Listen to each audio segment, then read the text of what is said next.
함께 하나님 말씀 나누도록 하겠습니다. 신약성경 로마서입니다. 신약성경 로마서 5장 1절에서 11절까지 말씀을 함께 나누도록 하겠습니다. 신약성경 로마서 5장 1절에서 11절까지 말씀입니다. 신약성경 로마서 5장 1절에서 11절까지 말씀 한 절씩 교독하고 마지막 절은 함께 읽겠습니다. 그러므로 우리가 믿음으로 의롭다 하심을 받았으니 우리 주 예수 그리스도로 말미암아 하나님과 화평을 누리자.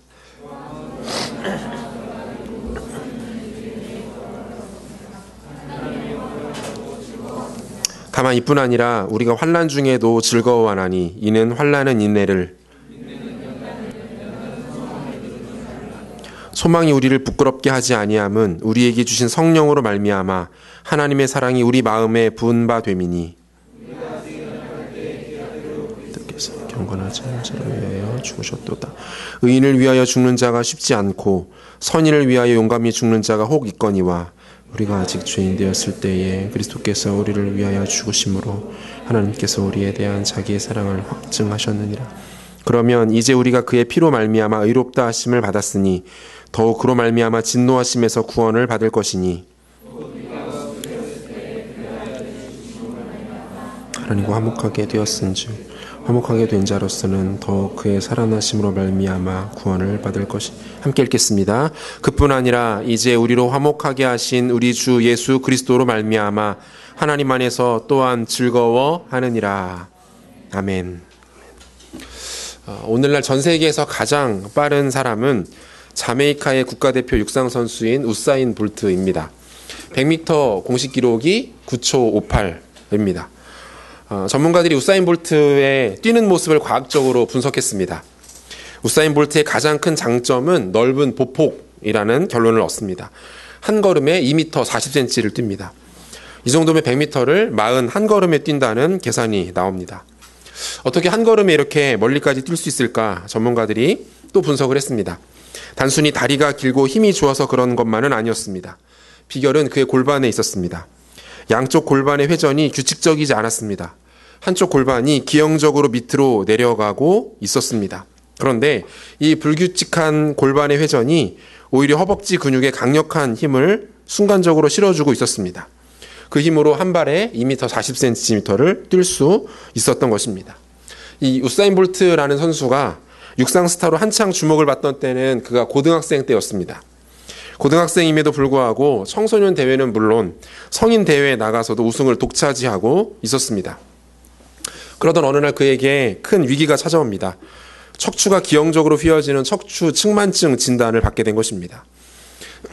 척추가 뒤에서 봤을 때 S자로 휘어지기 때문에 허리에 심한 통증이 생기게 됩니다. 몸에 불균형이 나타나게 되고 심해지면 운동은커녕 정상적인 생활도 할 수 없게 됩니다. 이 선수로서의 생명에 큰 위기가 찾아오게 된 것입니다. 하지만 그는 포기하지 않았습니다. 코치진도 그를 포기하지 않았습니다. 꾸준히 치료하고 치료받고 관리했습니다. 안타깝게도 여러 가지 노력과 치료에도 불구하고 척추가 휘어지는 것을 완전히 막을 수는 없었습니다. 하지만 이 질병으로 인해서 그는 뜻밖의 놀라운 선물을 받게 됩니다. 앞서 소개해드린 것처럼 골반이 미세한 각도로 틀어진 채 고정되어 버린 것입니다. 그리고 이 골반의 각도와 불규칙적인 운동으로 인해서 그는 더 강력한 허벅지 힘을 사용할 수 있게 되었다라고 합니다. 이 선수에게 척추 측만증이라는 질병이 없었다면, 그로 인한 고통스러운 재활 치료 과정과 트레이닝의 과정이 없었다면 오늘날의 9초 58이라는 세계 신기록은 수립되지 않았을지도 모릅니다. 결국 그에게 세상에서 가장 빠른 사나이라는 명예와 영광을 가져다 준 결정적인 요소는 척추 측만증의 고통이었던 것입니다. 그에게 찾아왔던 고통과 한때의 좌절과 절망이 그를 더욱 성장하게 만들었고 다른 사람들과는 차별되는 능력을 그에게 공급해 주었던 거죠.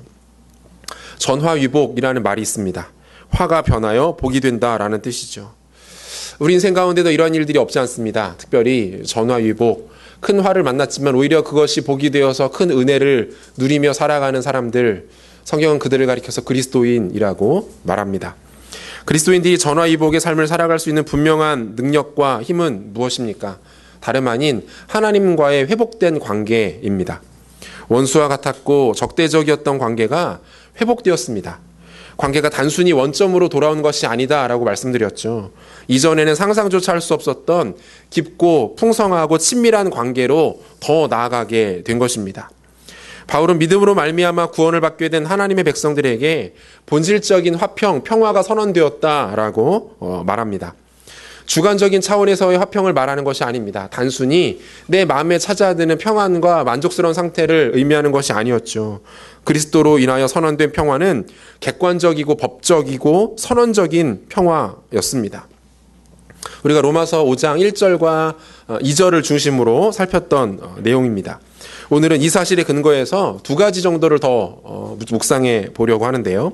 첫 번째는 그렇다면 여전히 성도에게 존재하는 환난과 시련이 우리에게 어떠한 의미를 갖고 있는가에 대한 이 시련과 환난의 이 프로세스에 대해서 살펴보도록 하겠습니다. 두 번째는 이 모든 환난의 과정을 뒷받침하고 지탱하는 하나님의 위대한 사랑, 그리고 그것으로부터 주어지는 성도만이 가질 수 있는 소망이 무엇인지에 대해서 한번 생각해 보도록 하겠습니다.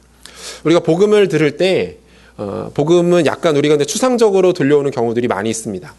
물론 그것들을 깊이 인격적으로 경험하고 만난 사람들에게는 그렇지 않을 수 있겠지만 추상적이고 넓은 차원에서의 이해가 대부분이었던 것 같습니다.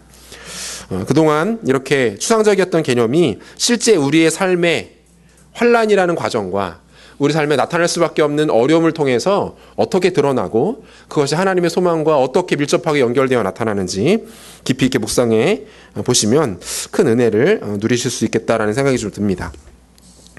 예수를 믿는 저와 여러분들에게는 이미 하나님의 구원이 임했습니다. 예수 그리스도를 믿는 믿음으로 말미암아 죄인은 의에 이르게 되고 구원을 누리게 됩니다. 하지만 그것은 완전하지 않습니다. 그래서 사도 바울은 우리의 구원이 여전히 과정 중에 있다라고 말합니다. 구원은 이미 완성된 것이지만 동시에 두렵고 떨림으로 이루어 나아가야 할 것이다 라고 설명하고 있는 거죠. 빌립보서 2장 12절을 보니까요. 그러므로 나의 사랑하는 자들아 너희가 나 있을 때뿐 아니라 더욱 지금 나 없을 때에도 항상 복종하여 두렵고 떨림으로 너희 구원을 이루라 라고 말합니다. 희한합니다. 구원은 하나님께서 선물로 주시는 것인데 바울은 성도들에게 구원을 이루라 라고 말합니다. 구원의 양면성에 대해서 말하고 있는 것입니다. 우리 가운데 이미 임한 구원이지만 그것이 우리 삶을 통해서 완성되어야 할 것이라는 구원의 특성을 강조하고 있는 것입니다. 이 내용은 뒷부분에서 또 다루고 있기 때문에 오늘은 구체적으로 다루지 않겠습니다. 우리의 구원이 여전히 미완성임을 증명하는 여러 가지 모습들이 있습니다. 하지만 그 중에서도 가장 실제적인 증거는 바로 구원받은 우리의 삶에 고난이 있다라는 것입니다. 아픔이 있고 시련이 있고 위기가 있다라는 거죠. 하나님의 백성들에게도 고난은 찾아옵니다. 예수 믿고 구원받아서 하나님의 자녀가 되면 그 이후로부터는 아무 고난도 어려움도 없으면 너무 좋겠지만 현실은 그렇지 않다라는 거죠. 예수님께서 타고 계신 배에도 여김없이 풍랑은 찾아왔습니다. 마가복음 4장 35절에서 37절까지 말씀 보니까 그날 저물 때에 제자들에게 이르시되 우리가 저편으로 건너가자 하시니 그들이 무리를 떠나 예수를 배에 계신 그대로 모시고 가매 다른 배들도 함께 하더니 큰 광풍이 일어나며 물결이 배에 부딪혀 들어와 배에 가득하게 되었더라 라고 되어 있습니다. 참 재미있는 장면이지 않습니까? 예수님께서 직접 갈릴리 호수 건너편으로 건너가자라고 말씀하셨어요. 그러면 가는 길은 예수님께서 가자라고 말씀하셨고 내가 가겠다라고 의지를 보이셨기 때문에 가는 길은 절대적으로 평안해야 합니다. 마치 순풍도 적당히 불어줘야 하고 파도도 일지 않아야 합니다. 온 세상이 피조주 되신 예수님께서 가시는 길이기 때문에 그 길은 평안하고 안전해야 합니다. 그런데 주님이 타고 계셨던 배는 잠시 후 큰 풍랑에 휩싸이게 됩니다. 구약성경 룻기 1장에도 보니까 엘리멜렉과 나오미가 살고 있던 지역에 큰 기근이 찾아오게 되죠. 룻기 1장 1절을 보면 사사들이 치리하던 때에 그 땅에 흉년이 드니라 유다 베들레헴의 한 사람이 그의 아내와 두 아들을 데리고 모압 지방에 가서 거류하였는데 라고 되어 있어요. 한 지역이 흉년이 크게 임했는데 이 지역이 어느 지역이었습니까? 베들레헴이라는 곳이었죠. 이 베들레헴은 집이라는 뜻의 베드와 떡이라는 뜻의 레헴이라는 단어의 합성어입니다. 베들레헴은 떡집이란 뜻이에요. 지금 말도 안 되는 상황이 벌어지고 있는 겁니다. 떡이 가득하고 양식이 풍족하고 땅이 비옥해서 사람들에게 먹을 것에 대한 염려가 없어야 하는 그 땅에 기근이 찾아오게 되었던 것입니다. 하나님께서 베들레헴이라고 명명하신 곳에도 어김없이 어려움은 찾아왔다라는 거예요. 마찬가지입니다. 예수를 믿어 구원받은 하나님의 백성들에게도 고난과 시련이 찾아올 수 있습니다. 그리고 그 이유와 원인은 알 수 없습니다.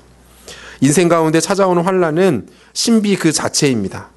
왜, 어디에서, 어떻게 와서 이것이 어떻게 해결되는지 알 수가 없습니다. 특별히 고난의 한복판에서 고난의 극심한 상황 가운데 처해 있는 사람에게 그 고난에 대한 아무런 단서도 제공되지 않습니다. 이처럼 고난이 신비라는 것은 고난의 결과가 열려 있다라는 것을 말하기도 합니다. 쉽게 말하면 그 고난을 어떻게 견뎌내고 통과하느냐에 따라서 그 고난이 놀라운 축복이 될 수도 있고 저주와 상처가 될 수도 있다라는 것입니다. 사도 바울은 믿음으로 의롭다함을 받은 하나님의 백성들이 인생을 통해서 겪게 되는 이 고난과 환난의 과정에 대해서 이렇게 소개하고 있습니다. 본문 3절과 4절을 우리가 한 목소리로 읽도록 하겠습니다. 3절 4절입니다. 다만 이뿐 아니라 우리가 환난 중에도 즐거워하나니 이는 환난은 인내를, 인내는 연단을, 연단은 소망을 이루는 줄 알미로다.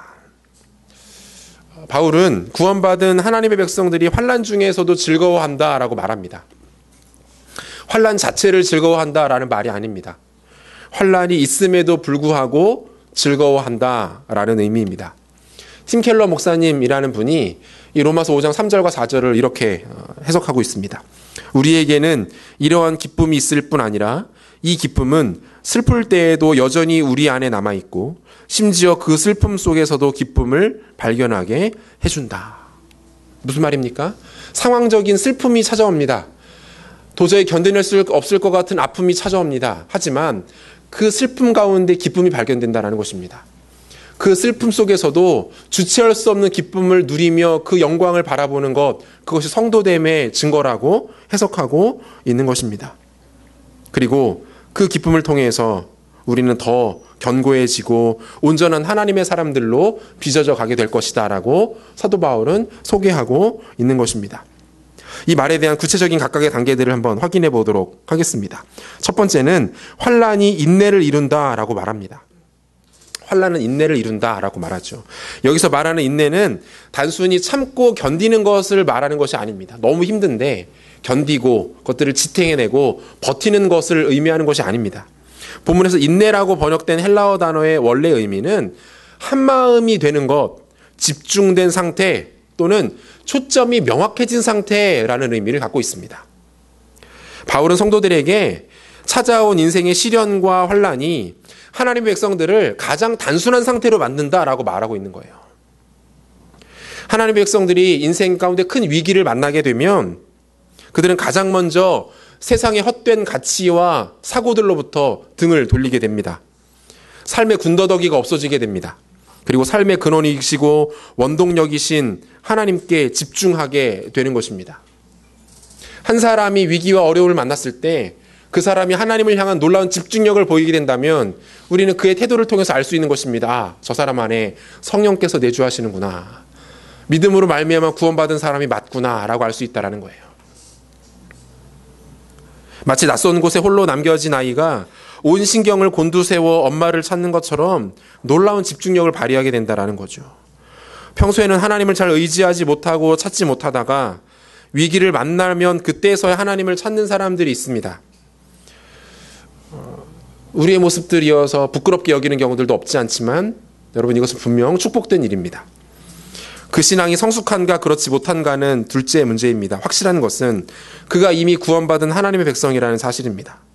환난의 상황에서 하나님을 향한 영적 집중력을 발휘할 수 있다는 것은 그가 이미 하나님과의 화평한 관계를 누리고 있다라는 것을 의미하는 것이기 때문입니다.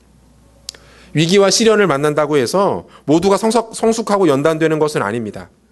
대부분의 사람들은 인생의 위기와 아픔으로 인해 평생 지울 수 없는 상처를 안고 살아가기도 합니다. 관계가 깨어지고 소중한 기회와 재화들을 놓치게 되는 어리석음에 빠지기도 합니다. 하지만 그 위기와 시련을 누구와 함께 어떻게 극복하느냐에 따라서 사정은 달라지게 되는 거죠. 광야를 지나던 이스라엘 백성들의 모습을 우리가 기억합니다. 말 그대로 광야입니다. 길이 없는 곳이에요. 살아갈 수 있는 방법도 없습니다. 단 하루를 살아가는 것조차 버겁고 불가능해 보이는 곳이 바로 광야라는 곳입니다. 그런 곳을 이스라엘 백성들은 무려 40년 동안 지나게 됩니다. 물론 광야를 40년이나 지나는 것 자체가 바람직했던 것은 아닙니다. 핵심은 그 방법이었죠. 그 상태였어요. 그들은 광야라는 환난을 만났습니다. 그리고 인내, 즉 집중과 단순화하는 과정을 경험하게 되었던 겁니다. 출애굽기 13장 21절과 22절을 보시면 여호와께서 그들 앞에서 가시며 낮에는 구름 기둥으로 그들의 길을 인도하시고 밤에는 불기둥을 그들에게 비추사 낮이나 밤이나 진행하게 하시니 낮에는 구름 기둥 밤에는 불기둥이 백성 앞에서 떠나지 아니하니라 라고 되어 있어요. 광야를 지나는 이스라엘 백성들이 선택했던 방식은 하나였습니다. 앞에 계신 하나님께만 집중했던 것입니다. 하나님께만 집중하는데 불필요했던 것 다 버렸습니다. 그들은 놀라운 집중력을 발휘해서 하나님을 향하게 됩니다. 이것은 구원받은 하나님 백성들이 이 땅을 살아가는 원리가 무엇인지를 가장 잘 보여주는 대표적인 하나의 것이죠. 전 대학교 4학년 때 신대원 입시 준비를 했습니다. 지금도 그렇지만 당시만 해도 지금보다 입학 경쟁률이 훨씬 높았습니다. 제가 공부하는 모습을 본 선배들은 재수할 것 같다라고 말했습니다. 1년간 학교를 다니면서 여전히 선교단체와 교회를 섬겨야 했습니다. 그리고 신대원 입학시험 준비도 해야 했습니다. 영어를 잘했으면 유리했는데 그 유리함도 저에겐 없었습니다. 시간도 없었고 여유도 없었습니다. 그렇게 1학기가 지나고 2학기가 되자 마음의 조급함이 찾아왔습니다. 나는 재수하지 않겠다. 만에 하나 떨어지면 내가 하나님의 생각을 오해한 것으로 여기고 다른 일을 찾겠다라고 공공연하게 떠들고 다녔지만 걱정과 불안한 마음을 떨쳐버릴 길이 없었습니다. 마음은 급했고 근심이 밀려왔습니다. 절대적으로 시간과 여유가 부족해서 일주일에 한두 번씩 멘붕에 빠지기 일쑤였습니다. 나름대로 인생 가운데 큰 시련과 환난을 만나게 된 겁니다. 그렇게 삶을 보내던 중에 저에게 한 가지 놀라운 변화가 생겼습니다. 삶이 몹시 단순해지기 시작한 거예요. 약 4개월 정도를 살면서 저의 24시간은 두 가지 종류의 시간으로만 채워지게 되었습니다. 중요한 일과 꼭 필요한 일이었습니다. 중요한 일은 하나님께 나아가는 것이었죠. 그렇게 바쁘고 해야 할 일이 많았지만 신기하게도 하루에 3시간씩 꼬박꼬박 기도하면서 그 시간들을 보냈습니다.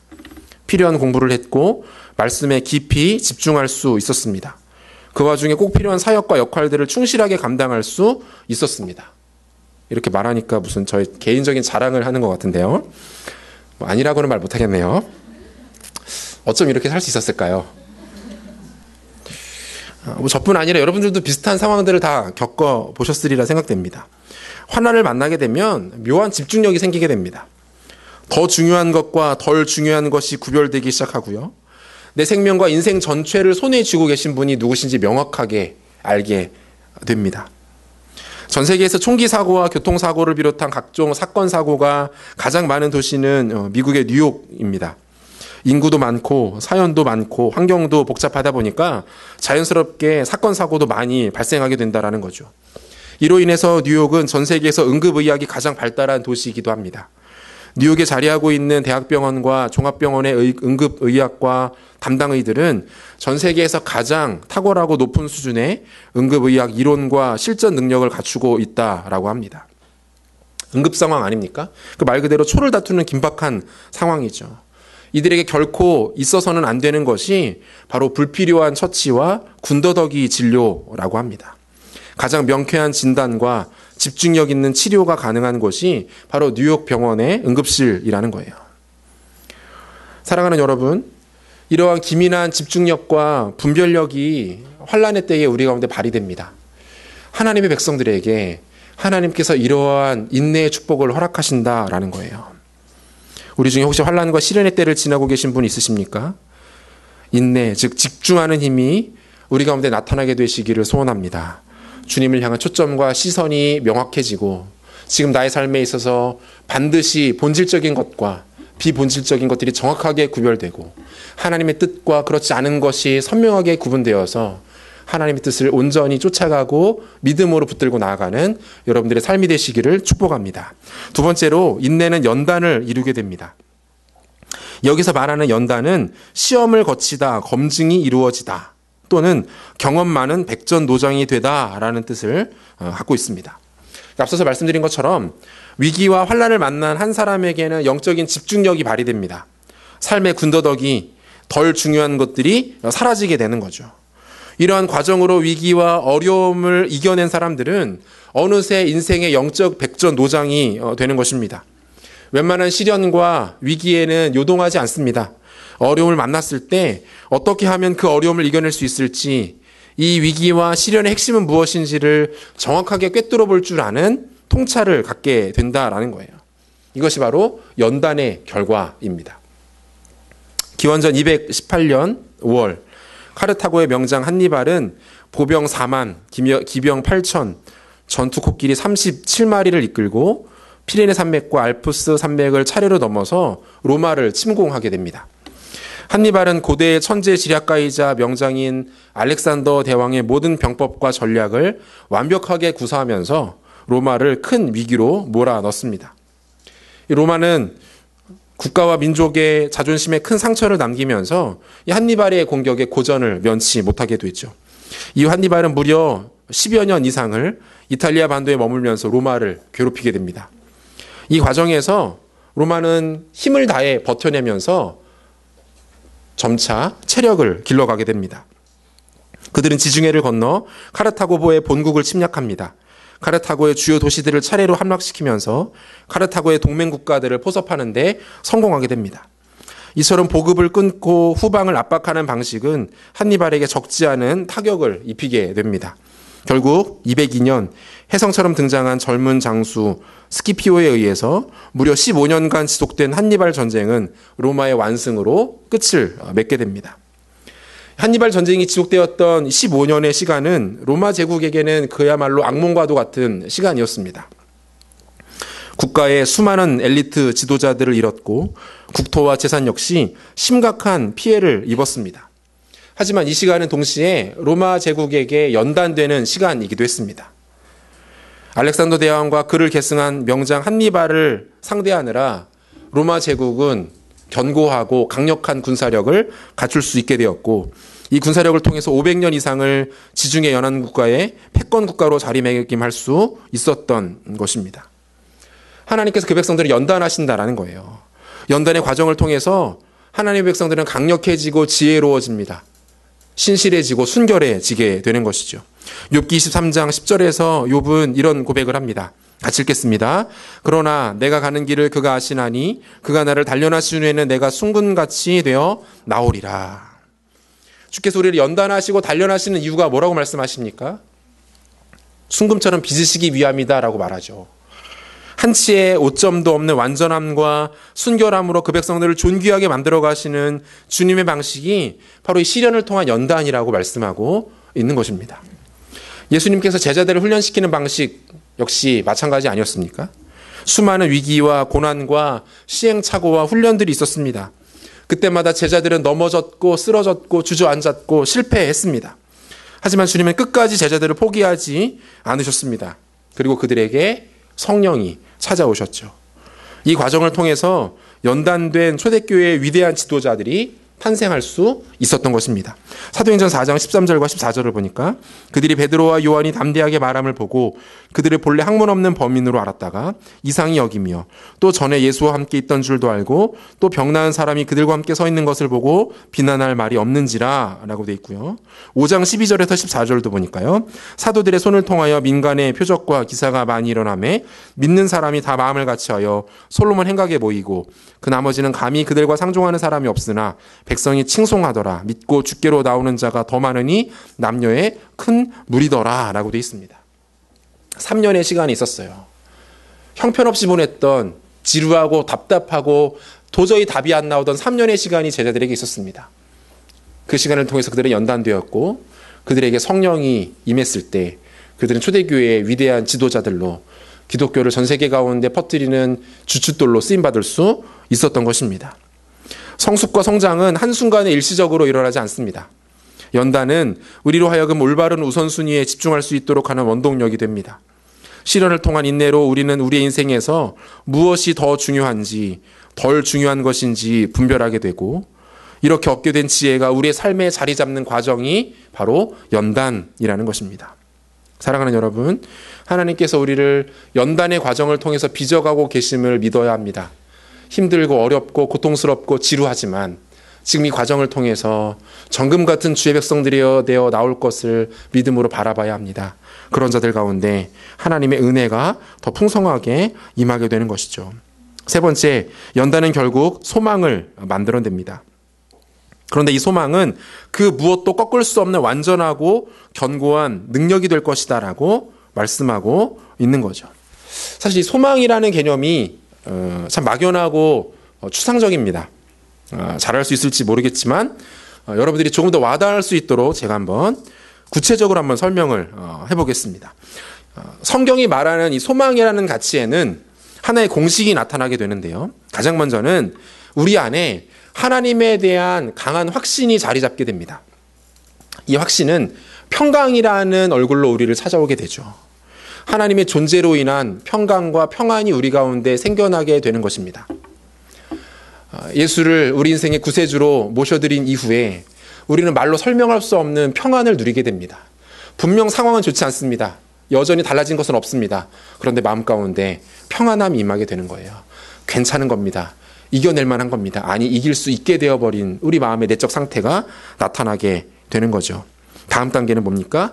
이 확신과 평강으로 인해서 우리는 하나님께 더 가까이 나아갈 수 있게 됩니다.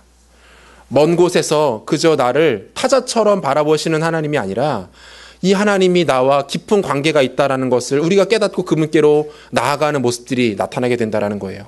예배하고 싶어지고 기도하고 싶어집니다. 말씀을 통해서 그분을 알아가고 싶어지게 됩니다. 이 과정이 나타나게 되는 거죠. 그리고 이 하나님으로 인해서 더 큰 하나님의 영광을 바라볼 수 있게 되는 것입니다.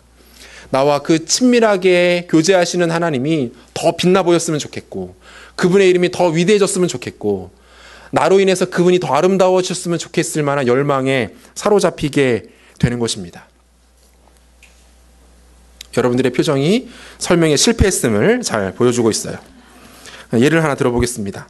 한 사람이 치료하기에 굉장히 어려운 난치병에 걸립니다. 이 질병에 대해서 실력 있기로 정평이 나 있는 의사를 찾아가서 정밀 검사를 받습니다. 의사는 상황이 좋지 않음에도 불구하고 친절하고 구체적으로 설명하고 이후 치료의 과정을 소개해 주면서 환자의 마음을 편안하게 만들어줍니다. 그리고 쉽지 않겠지만 한번 해보자라고 이야기를 해줍니다. 이때 환자의 마음이 어떨까요? 분명 상황은 좋지 않습니다. 여전히 어렵습니다. 하지만 의사의 태도가 충분한 신뢰를 주기에 충분합니다. 따뜻합니다. 인격적입니다. 가감없이 모든 것을 소개해주고 같이 한번 해보자라고 말합니다.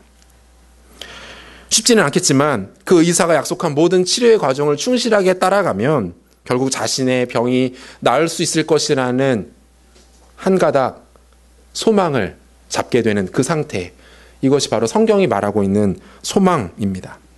지금은 쉽지 않습니다. 여전히 어려워요. 하지만 내가 꿈꾸고 기대하는 바가 반드시 이루어질 것에 대한 견고한 믿음, 그것이 바로 소망이라고 말씀하고 있는 것입니다. 우리는 죽음을 앞둔 스데반 집사의 모습을 통해서 소망의 실체가 어떻게 표현되어지는지를 확인할 수 있는데요. 사도행전 7장 55절과 56절을 우리가 한 목소리로 한번 읽어보도록 하겠습니다. 스데반이 성령 충만하여 하늘을 우러러 주목하여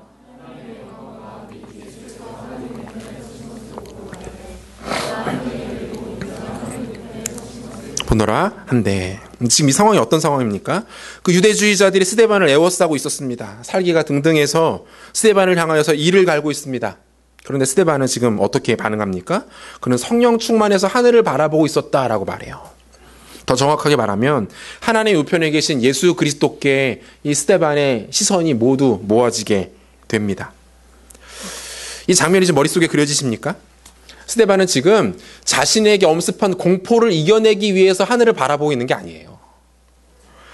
너무 무섭고 두렵고 미쳐서 죽을 것 같은데 이 상황을 버텨내기 위해서 하늘을 바라보고 있는 것이 아닙니다. 이것은 소망이었어요. 상황은 최악입니다. 당장 죽음이 목전에 와 있습니다. 하지만 그 속에서도 하나님의 절대적인 평강이 그를 지배하는 상태. 당장 목숨을 잃을 것 같은 상황이지만 그 과정을 통해서 더 깊은 영적인 만족과 평안과 기쁨으로 들어갈 수 있는 상태를 바라보는 것, 이것이 지금 스데반이 누리고 있는 소망의 상태라는 거예요. 사랑하는 여러분, 예수를 믿음으로 구원에 이른 하나님의 백성들에게서 이 소망을 끊을 수가 없다라고 말씀하고 있는 거예요. 원수 마귀는 온 힘을 다해서 우리를 속이려 들 것입니다. 너에게는 소망이 없어. 그렇게 살아서 뭐가 달라지겠니? 그렇게 살아서 뭐가 바뀌겠어? 너의 앞날은 실패와 좌절, 고통으로 가득하게 될 거야. 지금도 그렇지만 앞으로 너의 인생은 시시하고 별 볼 일 없는 것밖에 되지 않을 거야. 라고 속삭입니다. 아니요, 그렇지 않습니다. 여러분을 위해서 자신의 모든 것을 내어주실 정도로 여러분들을 사랑하신 주님은 그렇게 말씀하지 않으세요. 온 피조 세계를 창조하시고 온 우주를 지배하시고 다스리시는 능력의 주인은 단 한 번도 이런 생각을 가지신 적이 없다라는 것입니다. 누구든지 예수를 믿고 고백하고 붙들면 그 인생은 결코 실패하지 않게 됩니다. 어떤 상황에서도 예수를 의지하고 그 능력과 사랑을 신뢰하면 그 영혼은 절대로 멸망하지 않을 수 있다라는 거예요. 성도에게 있는 이 소망을 꺾을 길이 없는 겁니다. 앗아갈 수 있는 능력이 없는 거예요. 지금은 답답하지만, 지금은 아무것도 보이지 않지만 주의 손에 붙들려 있을 때 그 인생이 하나님의 은혜로 인하여 존귀하게 될 것을 믿으시기 바랍니다. 이 흔들림 없고 깨어지지 않는 이 하나님의 영광의 소망이 우리들의 삶을 뒤덮고 우리의 삶을 그리스도께로 인도하는 삶의 원동력이 되시는 은혜가 있으시기를 축복합니다. 사랑하는 여러분, 환난과 인내 그리고 연단을 통해 주어진 소망은 절대로 신뢰할 만한 것이었습니다. 바울은 이 소망이 절대로 그 백성들을 부끄럽게 하지 않을 것이다 라고 선언하고 있어요. 우리 본문 5절을 한 목소리로 읽도록 하겠습니다. 5절입니다. 소망이 우리를 부끄럽게 하지 아니함은 우리에게 주신 성령으로 말미암아 하나님의 사랑이 우리 마음에 부은 바 됨이니 라고 돼 있어요. 여기서 부끄럽게 하지 않는다라는 말은 수치를 당하지 않는다라는 것을 의미합니다. 이 수치를 당하지 않는 이 시점은 최종적 상태를 의미하는 거예요. 다시 말하면 마지막 때 모든 것이 다 끝나버린 그 상황에서, 모든 것이 나버린 상황 그 시점에서 부끄러움이 없고 수치가 없는 그 상태를 약속하고 있는 것입니다. 만화 미생을 그린 윤태호 작가는 다른 친구들에 비해서 힘들고 열악한 20대를 보냈다라고 합니다. 이른 나이에 만화계에 입문했지만 이렇다 할 데뷔작도 남기지 못했고 특별한 주목도 받지 못하고 있었습니다. 하루는 고등학교 동창들이 모인다라는 이야기를 전해 들었습니다. 오랜만에 친구들을 만나서 용기도 얻고 힘을 얻으면 좋겠다라고 기대에 부풀어 있던 그에게 한 친구가 연락을 해왔습니다. 이번 동창회는 서울에서 대학을 다니는 친구들끼리만 모이기로 했기 때문에 굳이 참석하지 않아도 된다라고 말했습니다. 그 연락을 받고 나서 말로 할 수 없는 수치와 부끄러움을 느꼈다고 합니다. 자신의 삶이 한없이 비참하게 느껴졌다고 해요. 그렇게 세월이 지난 어느 날 미생의 작가로 서울의 대형 서점에서 사인회를 하고 있을 때였습니다. 자신과 비슷한 또래로 보이는 한 남성이 자기에게 반갑게 아는 척을 해왔다고 합니다. 그리고 데리고 온 자신 아이에게 아빠 친구야 인사해 라고 말하면서 멋쩍게 웃었습니다.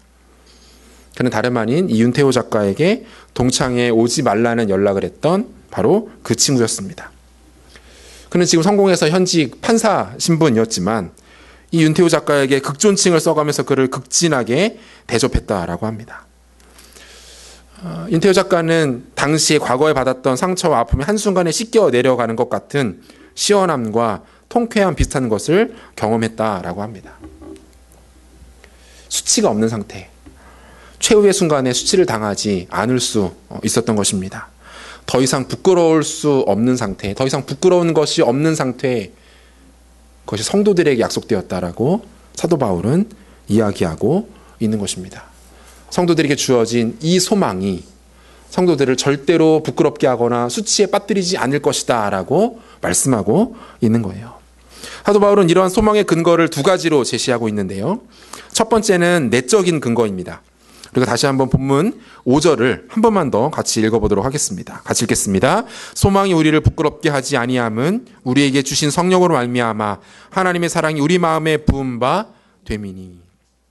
오늘 본문에서 가장 핵심이 되는 한 절을 뽑으라면 5절을 뽑을 수 있습니다.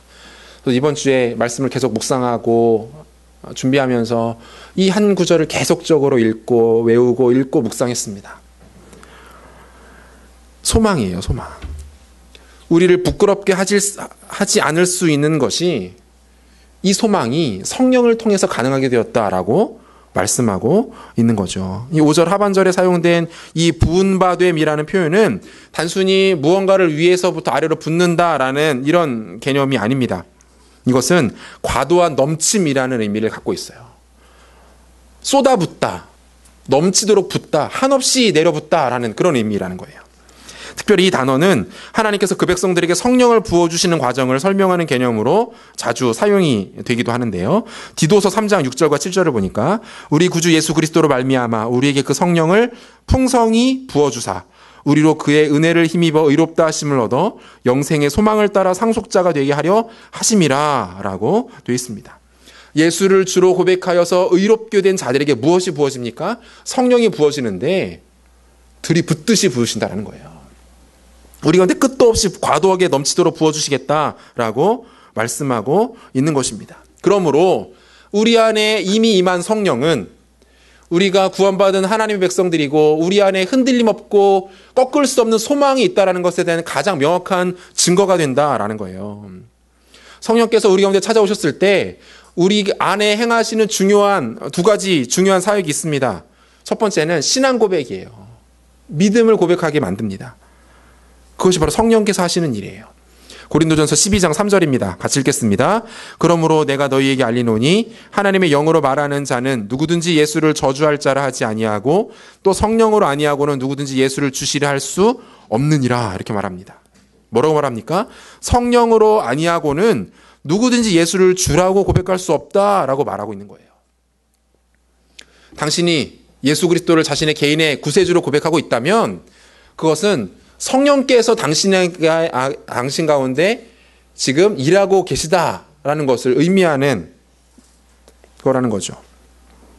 요한일서 3장 24절도 한번 볼까요? 같이 읽겠습니다. 그의 계명을 지키는 자는 주 안에 거하고 주는 그의 안에 거하시나니 우리에게 주시는 성령으로 말미암아 그가 우리 안에 거하시는 줄을 우리가 아느니라. 주님께서 우리 안에 거하신다는 사실을 우리에게 확인시켜주고 알려주는 것이 바로 성령이라고 말씀하고 있는 거예요. 하나님이 나와 함께 하신다. 내가 주와 동행한다. 라고 말할 수 있는 이유는 무엇 때문에요? 우리 안에 계신 성령으로 인해서 가능하다라는 것입니다. 성령께서 우리 가운데 행하시는 사역 두 번째는 죄와 싸우게 하십니다. 로마서 6장 14절입니다. 같이 읽죠. 죄가 너희를 주장하지 못하리니 이는 너희가 법 아래 있지 아니하고 은혜 아래에 있음이라. 사도 바울은 구원받은 성도들의 상태를 가리켜서 은혜 아래에 있는 상태라고 말해요. 은혜 아래에 있다. 주인이 달라졌다라는 거예요. 영역이 바뀌었다라는 겁니다. 그를 주장하던 주인이 바뀌었고 그가 서 있는 위치가 달라졌다라는 거예요. 예전에는 죄 가운데 있었습니다. 사망과 절망과 저주 안에 있었습니다. 그런데 예수로 인해서 십자가 보혈의 능력으로 인해서 그의 위치가 달라지게 된 것입니다. 은혜로 바뀐 거예요. 성령으로 바뀌게 된 것입니다. 영역이 바뀌었기 때문에 그것을 불편해하고 거부하고 미워하기 시작합니다. 구원받은 성도들은 죄를 미워합니다. 오해가 없어야 합니다. 항상 이기는 것을 말하는 것이 아닙니다. 미워하여 가까이 하지 않는 것입니다. 이길 때도 있고 질 때도 있습니다. 우리 경험상 잘 압니다. 질 때가 훨씬 더 많습니다. 하지만 중요한 것은 그래도 굴하지 않고 끝까지 미워한다라는 겁니다. 같은 편이 아니기 때문에요. 영역이 다르기 때문에 죄를 미워합니다.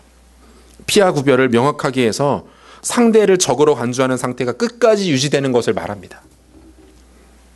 초등학교 3학년 때였던 것으로 기억을 하는데요. 제가 그때까지만 해도 또래에 비해서 키도 크고 덩치도 큰 편이었습니다. 학교 자리에 앉으면 매일 뒷자리에 앉아서 공부 안 하고 이렇게 주로 놀았는데, 싸움꾼까지는 아니었지만 그러다 보니까 누구를 만나도 붙으면 밀리지 않았습니다. 같은 반에 저만큼이나 키가 크면서 저보다 훨씬 뚱뚱한 녀석이 있었습니다.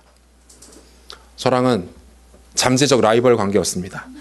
너희 반에서 누가 짱이냐라고 말할 때 아이들은 저의 이름을 대야 할지 그 아이의 이름을 안재홍이라는 친구였는데, 아직도 기억이 나요. 워낙 적이었기 때문에 그 친구 이름을 대야 할지 고민할 정도로 맞수였습니다. 저를 포함한 친구들을 꽤나 괴롭히던 녀석이어서 자주 붙어 싸웠습니다. 대부분 졌어요. 그래서 그 녀석이 너무 미웠습니다.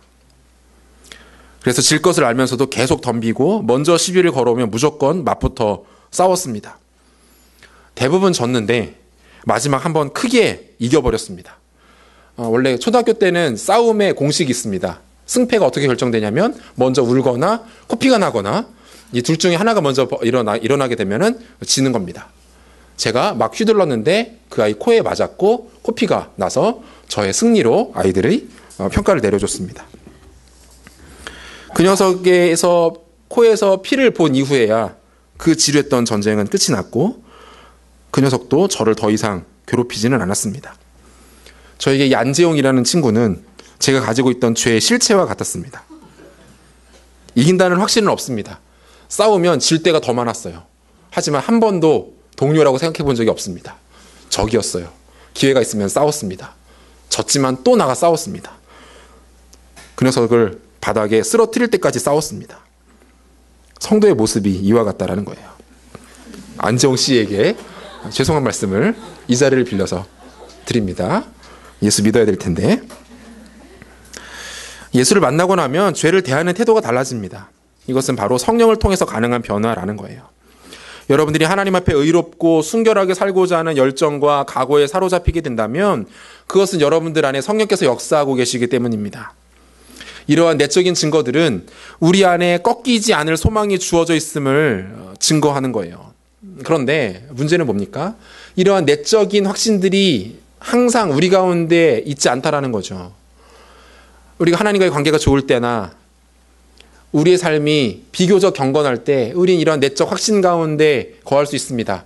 하지만 대부분의 경우에 우리는 이런 내적 확신을 갖기 어려운 상황에 처해 있습니다.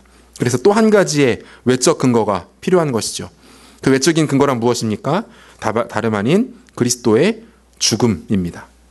본문 6절에서 8절까지의 말씀을 우리 한 목소리로 읽겠습니다. 우리가 아직 연약할 때에 기약대로 그리스도께서 경건하지 않은 자를 위하여 죽으셨도다. 의인을 위하여 죽는 자가 쉽지 않고 선인을 위하여 용감히 죽는 자가 혹 있거니와.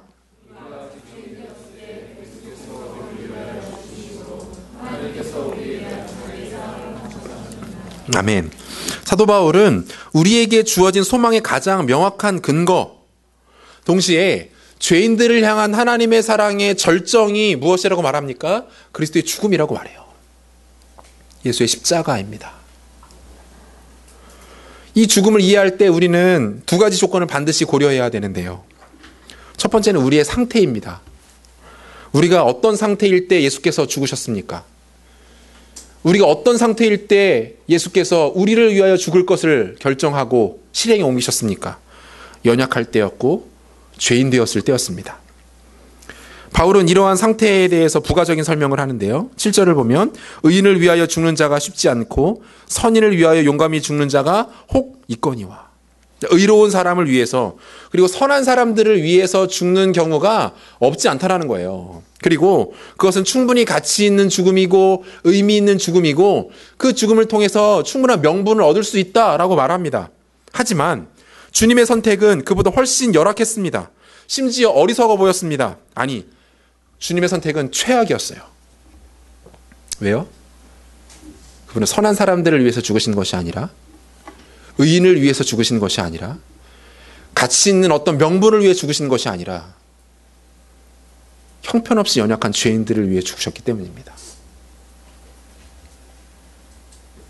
바로 저와 여러분 같은 죄인들을 위해 죽으셨기 때문이에요. 이 죽음을 통해서 그분은 죄인을 향한 자신의 비정상적인 사랑을 밝히 드러내고 계신 겁니다. 우리는 묻습니다. 주님, 정말로 저를 사랑하십니까? 주님, 나를 진짜 사랑하시나요? 제가 그 사랑을 어떻게 알 수 있을까요? 무엇으로 그 사랑을 증명해 보이시겠습니까? 그런 우리에게 주님은 아무 말 없이 자신의 양손을 펼치십니다. 가지런히 발을 모으시고 그 양손과 모은 발에 가만히 쳐다보기만 해도 끔찍할 정도로 흉물스러운 대못을 박아버리십니다. 그 상태로 고정해 놓으신 채 이것이 나의 사랑이다라고 말씀하십니다. 주님의 대답은 죽음이었어요. 십자가였습니다. 대신 죽임을 당한 겁니다.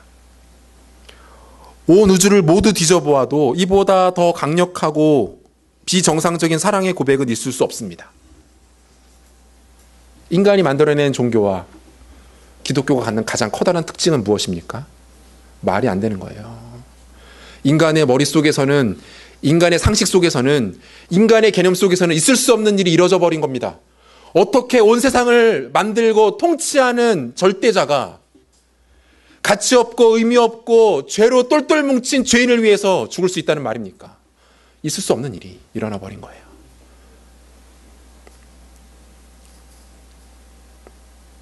이 사랑이 바로 나를 위한 것이 분명하다면, 그리고 그분의 십자가에서의 죽음의 효력이 오늘 우리의 마음과 삶을 움직이고 있다면, 여러분, 우리에게 있는 이 소망은 결코 끊어지거나 꺾일 수 없다라는 것입니다. 하나님의 소망이 우리를 붙들고 있습니다. 좌절할 이유도 없고 염려할 필요도 없습니다. 내 인생에 대해서 걱정하거나 근심하거나 조급해할 필요도 없습니다. 하나님의 소망이 우리의 온 인격과 삶과 영혼의 때를 감싸고 있기 때문에 불안해하지 않아도 된다는 거예요. 말씀 마무리하도록 하겠습니다. 이 세상에는 세상을 살아가는 사람들의 숫자만큼의 소망이 존재한다고 생각합니다. 이 땅을 살아가는 사람 중에서 그 마음의 소망을 품지 않고 사는 사람은 없다라는 뜻입니다. 그래서 요즘처럼 사는 것이 힘들고 삶의 의미를 찾는 것이 쉽지 않은 때일수록 많은 사람들이 스스로의 삶과 함께 소망의 끈을 놓아버리기도 합니다. 20, 30대 사망률 1위가 자살이라는 통계는 단순한 수치나 기사 이상의 충격을 주기에 충분합니다. 소망을 잃은 채 이 땅을 살아가는 사람들이 너무 많다는 거예요. 잘못된 소망에 붙들려서 어리석은 것을 향해 자신의 인생을 내던지는 사람이 너무 많다는 것입니다. 성도는 그렇게 살아서는 안 됩니다. 그리스도의 죽음의 대가로 거듭난 인생을 살아가는 사람들은 헛된 소망에 우리 인생을 드릴 수 없습니다. 마치 소망이 없는 것처럼 인생을 살아갈 수 없다는 것입니다. 꺾이지 않는, 흔들리지 않는, 사라지지 않는 영원한 소망이 저와 여러분들에게 주어져 있음을 믿으시고 그 소망 되신 예수 그리스도를 우리의 온 인격과 온 인생을 다해 힘을 다해 바라보는 그 믿음으로 우리 삶을 살아내시기를 소원합니다. 소망은 꺾이지 않습니다. 흔들리지 않습니다. 다시 한번 우리가 주저앉은, 넘어져 있는 그 자리 가운데 우리 주께서 허락하시는 소망을 붙들고 믿음으로 일어나 하나님의 영광으로 이 땅을 살아가시는 저 여러분들의 삶이 되시기를 주님의 이름으로 축원합니다. 다 같이 자리에서 일어나겠습니다.